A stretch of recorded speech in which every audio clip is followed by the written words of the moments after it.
शिक्षा और रोजगार देना चाहिए। अभी शिक्षा और रोजगार को छोड़ करके यहाँ पर उत्पाद नीति में शराब नीति को ला रहे हैं। शिक्षित तो नहीं हो पाएगा, शराब से अपना जमीन जायदाद जाएगा, वो इंसान तो तबाह होगा, उसके साथ उसका पूरा परिवार तबाह होगा। मैया सम्मान योजना मिलता है, अगर 2 महीना मैया सम्मान योजना मिला तो वो 2 महीना विधवा और वृद्धा विकलांग छात्रवृत्ति ये सारा रोक दिया जाता है। हर जगह 40,000 45,000 वोट आया है, ये कोई कम 2024 का जब विधानसभा चुनाव हुआ था तो सभी की नज़र कैंची पर थी।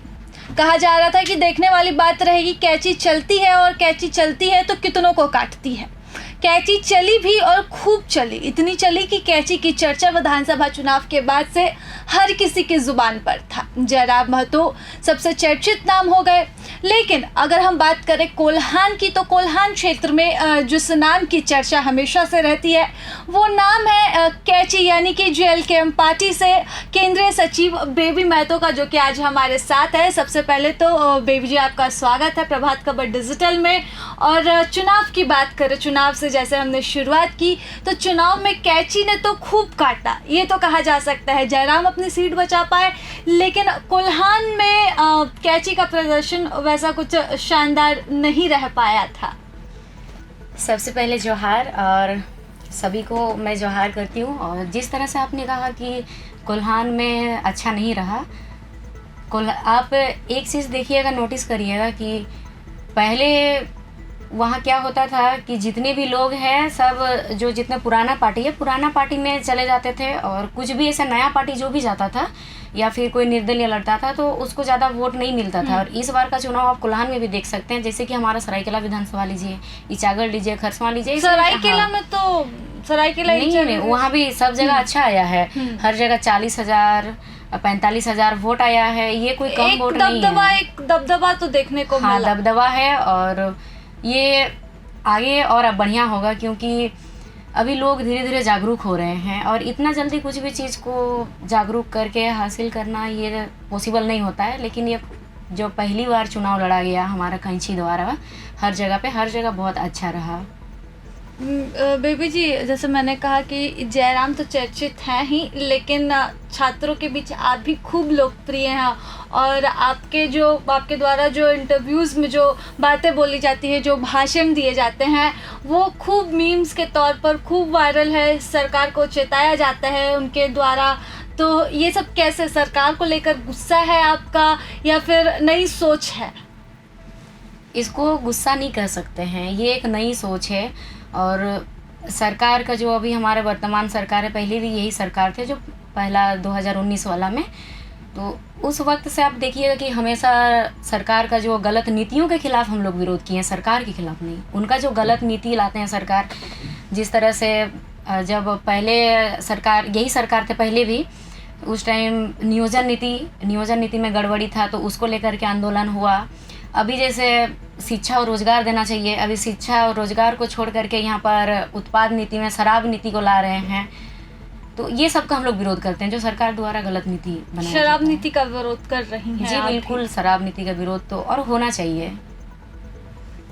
जैसे कि जयराम भी अक्सर विधानसभा में आवाज़ बुलंद करता है सरकार की नीतियों का ही। जैसे आपने कहा कि हम सरकार का विरोध नहीं करते हैं, सरकार की नीतियों का विरोध करते हैं, तो इस नीति को आप किस तरह से देखती हैं?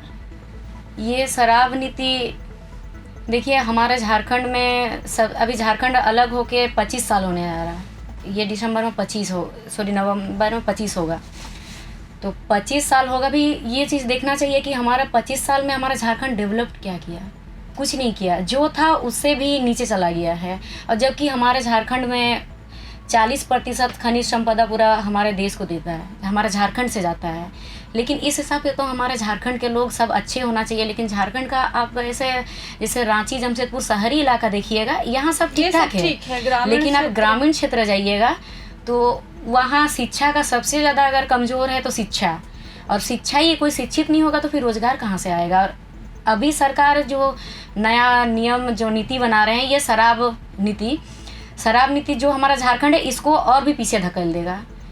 क्योंकि अभी आप देखिए, प्रत्येक हमारे झारखंड में जितने स्कूल था, कुछ स्कूल बंद कर दिया गया, और बाकी स्कूल आप जाइएगा, प्राथमिक स्कूल लीजिए, हाई स्कूल लीजिए, या फिर आप कॉलेज ही ले लीजिए, कोई यूनिवर्सिटी ले लीजिए, जहाँ यूनिवर्सिटी में प्रोफेसर होना चाहिए नहीं है, असिस्टेंट प्रोफेसर है लेकिन प्रोफेसर नहीं है। बहुत सारे ऐसे काफ़ी यूनिवर्सिटी है। उसी तरह से स्कूल आप जाइए, स्कूल में टीचर नहीं है, शिक्षक है ही नहीं। अगर वो 1 से 8वीं तक स्कूल है, वहाँ शिक्षक 4 है। अब 4 शिक्षक क्या पढ़ाएंगे? जहाँ पर शिक्षा देना चाहिए वहाँ दिया जा रहा शराब। और शराब में भी अब एक चीज़ गांव क्षेत्र में देखिएगा कि छोटा छोटा बच्चा भी शराब पीते हैं। जो 9वीं और 10वीं कक्षा में पढ़ते हैं वो बच्चे भी शराब पीते हैं। और शराब से एक ऐसा है कि शिक्षित तो नहीं हो पाएगा, शराब से अपना ज़मीन जायदाद जाएगा, वो इंसान तो तबाह होगा, उसके साथ उसका पूरा परिवार तबाह होगा। गुरुजी ने हमेशा शराब का विरोध किया है। जो हड़िया दारू लोग बेचते थे उसका विरोध किया है। इस नीति के खिलाफ हमेशा गुरुजी रहे हैं। गुरुजी रहे, लेकिन अभी तो गुरुजी के ही बेटा हैं हमारे माननीय मुख्यमंत्री महोदय। उन्हीं गुरुजी के बारे में बात कर रहे हैं ना, अब तो उनके ही तो अभी बेटे हैं, वो भी एक आंदोलनकारी हैं। गुरुजी का सम्मान करती हूँ और यही एक गुजारिश रहेगा सरकार से कि ये शराब नीति जो है, इस नीति को बंद किया जाए और यहाँ शिक्षा नीति लागू किया जाए, यहाँ रोज़गार दिया जाए लोगों को। आए दिन जब देखिएगा रोज़गार के लिए भटक रहे हैं, रोज़गार के लिए यहाँ का मजदूर जा रहे हैं, दूसरा अन्य राज्य जा रहे हैं अपना काम करने के लिए, काम कमाई के लिए, ताकि 2 पैसा हो सके और अपना घर चला सके। और यहाँ अगर वैसे ही शराब बेचा जाएगा तो उसमें तो तबाही होना ही है, क्योंकि शराब से अपना होश आवास खो बैठता है आदमी। जन जंगल जमीन है, सारा चीज़ अगर बेचाया है झारखंड में, तो देखिए अगर 2 भाई रहता है, 2 भाई में से एक भाई अगर चाहता है कि नहीं हम इस चीज़ को बचाएंगे, तो दूसरा भाई जो पीने वाला रहता है शराब, वो कहता है कि नहीं हम बेच देंगे क्योंकि उसको पैसा की ज़रूरत है, शराब पीना है उसको। अच्छा, अभी झारखंड सरकार की तरफ से मैया सम्मान योजना जो है वो दी जा रही है महिलाओं को। इससे भी काफ़ी महिलाओं को मदद मिल रही है। आप भी महिला हैं, पहले तो 21 साल से अधिक की उम्र थी, अब 18 से अधिक की उम्र की महिलाओं को ये 2500 रुपये की राशि दी जा रही है। सरायकेला क्षेत्र से आते हैं, यहाँ पर भी लाभुकों की बहुत बड़ी संख्या है मैया सम्मान योजना की। इस पर क्या स्टैंड है आपका? मैया सम्मान योजना का मैं पहले से एक ही चीज़ कहते आई हूँ कि मैया सम्मान योजना ठीक है, देना चाहिए, ये भी कोई गलत नहीं है। हर चीज़ का 2 पहलू होता है, अच्छा है। लेकिन आप इस चीज़ को बारीकी से देखिएगा, जिनको पहले से पेंशन मिलता है, जैसे वृद्धा हुआ, विधवा हुई, वृद्धा, फिर उसके बाद जो विकलांग है, ये लोग को 1000 रुपये पहले से मिलता है। और जिनको 1000 मिलता है उनको मैया सम्मान नहीं दिया जा रहा है। अब आप एक चीज़ बताइए कि मैया सम्मान जो 2500 रुपया का ज़रूरत किनको है? जो विकलांग है उनको ज़रूरत है, जो वृद्धा है जिनका कमाने के लिए, जो विधवा है जिनका कमाने के लिए कोई नहीं है, उनको ज़रूरत है। और हम जैसे जो 18 साल से 50 साल तक की हैं, 18 साल 19 साल 20 साल इधर 30 साल 40 साल तक, इन लोग को नौकरी रोज़गार का ज़रूरत है। 2500 रुपया में कुछ नहीं होगा। आप कुछ दिन पहले एक देखे होंगे कि हमारे जो माननीय डुमरी विधायक महोदय है, उनके पास एक लड़की जाती है, वो कहती है कि मेरा मेरिट में नाम नहीं आया। हम दौड़ में भी पास किए थे, एग्ज़ाम में भी पास किए थे, लेकिन मेरा मेरिट में नाम नहीं आया। तो ये चाहिए, अभी जो 18 साल से ज़्यादा एज की जो लड़कियां हैं, मैया सम्मान योजना नहीं चाहिए उन्हें, ये चाहिए नौकरी चाहिए, रोज़गार चाहिए। लेकिन हेमंत सोरेन कहते हैं कि जो महिलाएं जो घर में रह रही उनके खर्च के लिए है, लेकिन ये भी अब बाधा आ रही है कि ये अप्रैल और मई महीने का पैसा भी उनके खाते में अभी तक आया नहीं है, तो वो भी अब राही बांट रही हैं। बहुत किसी का नहीं आया है। जैसे कि जब आप एक चीज़ देखिएगा, जब मैया सम्मान योजना मिलता है, अगर 2 महीना मैया सम्मान योजना मिला तो वो 2 महीना विधवा और वृद्धा, विकलांग, छात्रवृत्ति, ये सारा रोक दिया जाता है, मैया सम्मान दिया जाता है, सारा चीज़ रोक दिया जाता है, नहीं मिलता है। तो इससे भी परेशानी हो रही है राज्य। बिल्कुल हो रही है परेशानी, क्योंकि जिनको रोज़गार देना चाहिए, जो बेटी को रोज़गार देना चाहिए, नौकरी देना चाहिए, उसको दिया जा रहा 2500 रुपया, और वो भी समय पे नहीं। और जिनको रोजगार, जिनको पैसा का जरूरत है, बकई जिनको 2500 रुपया महीना में जरूरत है, उनको 1000 रुपया दिया जा रहा है। बेरोजगारी भत्ता भी सरकार ने वादा किया था पिछले बार जब चुनाव जीत कर आई थी, तो कहा था कि 5000 बेरोजगारी भत्ता भी हम देंगे युवाओं को। युवा हैं, खूब आवाज़ बुलंद की, सड़कों पर लाठियां भी खाई, युवाओं के हक के लिए आवाज़ भी आपने उठाई है बेबी। क्या कहेंगे इस पर? ये भी मांग जो है वो विधानसभा में खूब उठी, विपक्ष के द्वारा भी जयराम महतो भी उठाते रहे। आप क्या कहेंगी? सरकार जो चुनाव से पहले जो कहती है वो चीज़ तो कभी विश्वास नहीं करना चाहिए किसी को, चाहे कोई भी हो। जब तक वो लागू नहीं होगा, नहीं करना चाहिए विश्वास, क्योंकि आप एक चीज़ सोच के देखिए कि बेरोजगारी भत्ता जो 5,000 रुपया महीना में देने का बात किया गया था, वहाँ ये भी तो कहा जा सकता था कि हम नौकरी हर एक जो बेरोजगार हैं उन लोग को जो जिस तरह से जिनका जैसे एजुकेशन है उनको उस तरह से नौकरी दिया जाएगा। लेकिन नौकरी कहाँ मिल रहा है? बेरोजगारी भत्ता 5,000 में क्या होगा? 5,000 में किसी का घर चलता है? 5,000 तो एक दिन में उड़ जाता है आदमी का। रोजगार जरूरी था। रोजगार जरूरी है, पैसा जरूरी नहीं है। रोजगार अगर देंगे तो वो अपना परिवार के लिए सब कुछ कर लेंगे। 5,000 में नहीं होता है। आपको मैंने सुना है, कई बार देखा भी, आंदोलन करते हुए देखा। मुझे लगता है कि मतलब जो कहते हैं ना कि छात्र नेता जो निकल कर आते छात्रों के बीच से, उनमें से आप एक नज़र आती हैं। खुद पढ़ी, परिवार को चला रही हैं और छात्रों के लिए आवाज़ भी उठा रही है। तो ये राजनीति का ख्याल कब से आपके मन में आया कि भाई आवाज़ उठानी चाहिए? पहले हम लोग ये राजनीति सोच के नहीं आए थे। हम लोग बस गलत नीतियों का विरोध करते थे, क्योंकि हम लोग भी फॉर्म भरते, मैं भी फॉर्म भरती थी, एग्ज़ाम देना होता है। लेकिन एक बार आप देखिए कि 2022-23 का बात है, उत्पाद सिपाही का ही फॉर्म निकला था। वो सब कोई भरे थे लेकिन वो रद्द कर दिया गया। तो ऐसे ही होते जा रहा था। तो फिर बाद में गलत नीतियों के विरोध में आंदोलन छेड़ना शुरू किया हम लोग सरकार के खिलाफ, जो उनका गलत नीति है। उसके बाद धीरे धीरे 60-40 नियोजन नीति के विरोध में, 60-40 नियोजन नीति ये तो पूरी तरह से गड़बड़ था, क्योंकि इसमें हम लोग को हर स्टेट में होता है कि अपना स्टेट के स्टूडेंट को, अपना स्टेट के बच्चों को 90% दिया जाता है और हमारे यहाँ 60%, 60 किया जा रहा था। तो ये हमारे साथ नाइंसाफ़ी हो रहा था। इसके लिए जब हम लोग आवाज़ उठाए, उस समय यहाँ पे जितना भी विधायक है, 81 विधायक, सबका साइन ले रहे थे, जितना सांसद है सबका, उसमें से 81 विधायक में से लगभग 70 विधायक, 71 विधायक साइन किए थे हमारे समर्थन में, छात्र का समर्थन में। जब वो लगभग 70 विधायक साइन किए थे वहाँ, तो वो तो पास होना चाहिए था, वहाँ तो आवाज़ उठाना चाहिए था विधानसभा में। लेकिन विधानसभा के अंदर इसके बारे में कोई कुछ नहीं बोला, बस खाली फॉर्म में साइन किया और वो कागज़ बस रद्दी बन गया और कुछ नहीं हुआ। उस टाइम सबको लगा कि नहीं, अब विधानसभा के अंदर ही जाना चाहिए, क्योंकि छात्र है और हम लोग आज अगर राजनीतिक में आए हैं तो कहीं ना कहीं इसका जिम्मेवार वही लोग हैं, पुराना राजनीतिक पार्टी लोग जो हैं, क्योंकि वो लोग से ही हम लोग आज, वो लोग जब नीति नहीं बनाना शुरू किए, गलत नीति ला रहे थे हमारे लिए, छात्रों के हित में नहीं, झारखंडियों के हित में नहीं, यहाँ के मजदूर के हित में नहीं ला रहे थे, तो मजबूरन हम लोग राजनीतिक में आए हैं। तो उस समय ही आपने सोचा, सब मिलकर थे, देवेंद्र नाथ होंगे, आप रही होंगी, ये कुछ प्रमुख चेहरे, जयराम मुखिया पार्टी के, ये इन कुछ प्रमुख चेहरों ने मिलकर सोचा कि एक पार्टी बनाते हैं JBKSS के नाम से? नहीं, कुछ प्रमुख चेहरे ही नहीं, पूरे जितने भी छात्र हैं सब मिल गए, सबका मानना था, सबका एकजुट, और जितना गरीब शोषित परिवार है सबका कहना था कि नहीं, नया राजनीतिक पार्टी होना चाहिए, सबका कहना था। तो वो उभार तो देखने को मिला 2024 के जब विधानसभा चुनाव हुए। तो मैंने तो कहा है कि कैची तो चली और कई सीटों पर चली, कई सीटें गई कैची के कारण।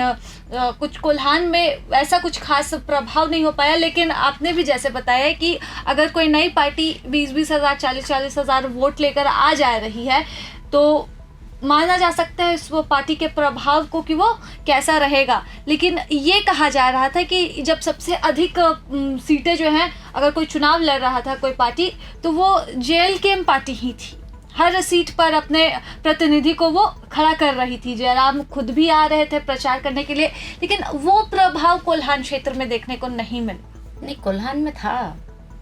आप जाइए सरायकेला, वहाँ सरायकेला जैसे क्षेत्र में, जो कि हमारा रिजर्व सीट है, ST वाला है, वहाँ 40,000 प्लस वोट आना ये कोई आम बात नहीं है। शहरी क्षेत्र में प्रभाव नहीं हो पाया। हाँ, शहरी क्षेत्र में इसलिए नहीं हो पाया है क्योंकि शहरी क्षेत्र में गरीब शोषित परिवार नहीं रहते हैं और इस पार्टी को बनाने वाले ही गरीब शोषित परिवार हैं। तो इनका प्रभाव उन्हीं क्षेत्रों में ज़्यादा इसलिए हुआ है।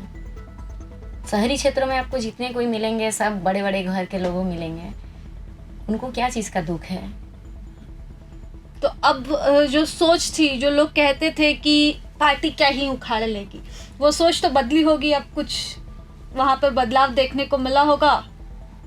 क्या मिलता है अभी वहाँ देखने को वैसे? देखिए, एक नया पार्टी होकर के इतना ज़्यादा वोट लाना, कई जगह पे ऐसे हुआ, जैसे कि अब गोमिया देखिए और अब चंदनकियारी देखिए, ऐसे कई जगह है जहाँ पे दूसरे स्थान पे आना, और बाकी जगह भी 70,000 71,000 वोट आना, बड़ी बात है। 40-45,000, ये कोई छोटी बात नहीं है। और एक ही हमारा विधायक है, हमारा पार्टी का, हमारे जो सुप्रीमो हैं, विधानसभा के अंदर अकेले पूरा झारखंड के हित में, कभी अब देखिएगा मजदूर, कभी वकील के बारे में भी, तो कभी पुलिस प्रशासन के बारे में भी आवाज़ उठाते हैं, उन लोग के हित में भी आवाज़ उठाते हैं, तो कभी छात्रों के लिए आवाज़ उठाते हैं, तो कभी महिलाओं के लिए आवाज़ उठाते हैं। पहले का विधानसभा सत्र हम लोग देखते थे, पहले का सत्र देखिएगा कि इतना ज़्यादा आवाज़ ऐसे नहीं उठाया जाता था, जो बोला जाता था उसको पत्थर का लकीर माना जाता था, चाहे सही हो या गलत हो। अभी गलत को गलत और सही को सही कहने वाला इंसान घुसा है वहाँ। तो सबकी आवाज़ उठा रहे हैं जी जयराम। बिल्कुल। आप लोग ऐसा क्या अपने अपने क्षेत्र के मुद्दे भी बताते हैं जयराम को, जो आप वह विधानसभा में उठा सके? पूरा झारखंड का मुद्दा जाता है, पूरे झारखंड का मुद्दा। आगे चुनाव को लेकर क्या तैयारी है? विधायक बनना है, जिस तरह से पार्टी का दबदबा और बढ़े, तीसरा कोण जो बनाने की बात कही जा रही थी वो बन जाएगा? क्या लग रहा है भविष्य JLKM का आपको?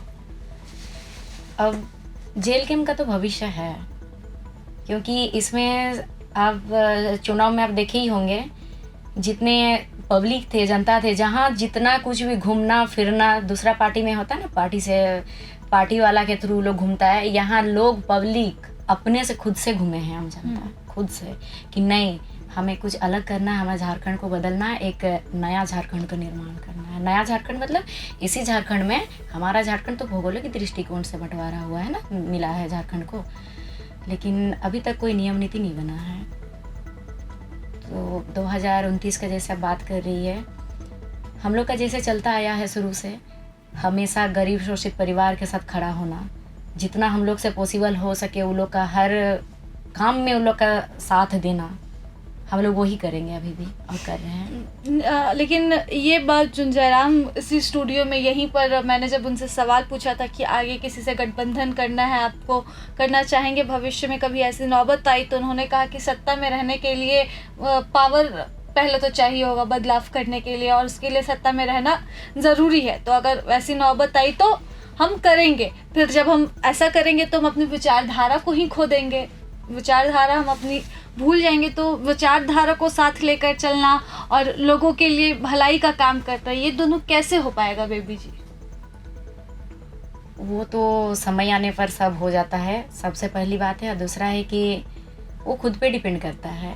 पार्टी, कोई भी पार्टी, अब देखिएगा हर पार्टी में हर लीडर का अलग अलग थिंकिंग रहता है ना, तो उसी तरह से वो तो खुद पे डिपेंड करता है। और ये हमारा JLKM भी कोई छोटा पार्टी थोड़े है।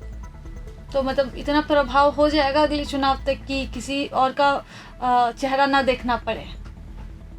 हम लोग पूरा कोशिश में लगे हैं, और सबसे बड़ी बात है कि पब्लिक जो जितना परिवार शोषित हो चुके हैं, जितना अभी हो रहे शोषण हो रहा है, वो लोग लगे हुए हैं, ये सबसे बड़ी बात है। चलिए, आपको कोल्हान की शेरनी कहा जाता है, उस अंदाज में आज ये आखिरी जो बात आप अपनी जनता को क्या कहेंगे, उसी अपनी भाषा में, उसी अंदाज में जो सबसे चर्चित रहता है, जो लोग पसंद करते हैं, क्या कहेंगे? कैमरे में देखकर एक बार ज़रूर कहें। देखिए, वो भाषा तो हमेशा नहीं आता है, जो आप एग्रेशन की बात कर रहे हैं, वो हमेशा नहीं आता है। वो तभी आता है जब अति हो जाता है कुछ भी चीज़ में। एक होता है ना कि मरता क्या नहीं करता है, उस समय वो चीज़ आता है। वो हमेशा नहीं आता है और हमेशा नहीं आएगा। लेकिन फिर भी कुछ कहना चाहे आप अपनी जनता को जो आपको देख रहे हों? बस यही कहना चाहेंगे कि ये जो नया पार्टी है इसको मजबूती बनाएं, क्योंकि अभी जिस तरह से देखा जा रहा है कि हमेशा जनता के साथ अगर कोई साथ खड़ा है, तो हमारा जो संगठन है, हमारा जो पार्टी है, नया पार्टी, यही है। और इसमें सबसे बड़ी बात है कि हम लोग अभी इसमें सब नए हैं, सब हम लोग छात्र से उठ के आए हैं, सब छात्र थे, स्टूडेंट थे, स्टूडेंट से अब हम लोग राजनीतिक पार्टी बनाए हैं। और अगर कोई है भी दूसरा तो मजदूर वर्ग के लोग हैं, जो कि राजनीतिक से दूर दूर तक नहीं रहते थे। तो इसीलिए जितने भी ऐसे लोग हैं जो गरीब शोषित परिवार हैं, वो लोग भी हमारे साथ हम लोग जिस तरह से उन लोग का काम कर रहे हैं वो लोग भी हमारा साथ दे, ताकि आगे चल के हम लोग झारखंड के लिए कुछ कर सके और ताकि एक नया झारखंड का निर्माण कर सके। चलिए, एक नए झारखंड का निर्माण हो सके, साथ की ज़रूरत है। झारखंड में यकीनन तीसरे कोण की तो ज़रूरत है ही, और ये ज़रूरत जब 2024 के चुनाव में महसूस की गई, देखने को मिली, जब तीसरा कोण उभरा तो काफ़ी कुछ बदलाव देखने को मिला, सीटों पे नया समीकरण देखने को मिला। कैची ने खूब असर किया, खूब चली। अब देखने वाली बात रहेगी कि क्या 2029 के विधानसभा चुनाव में ये कैची चल पाती है, कैसा असर होता है, तीसरा कोण जो बनने की बात कही जा रही थी वो बन पाता है कि नहीं। तो फिलहाल इस खबर में इतना ही, हमें दीजिए इजाज़त। प्रभात खबर से मैं राजलक्ष्मी। प्रभातखबर.com, विश्वास वही, रफ्तार नहीं।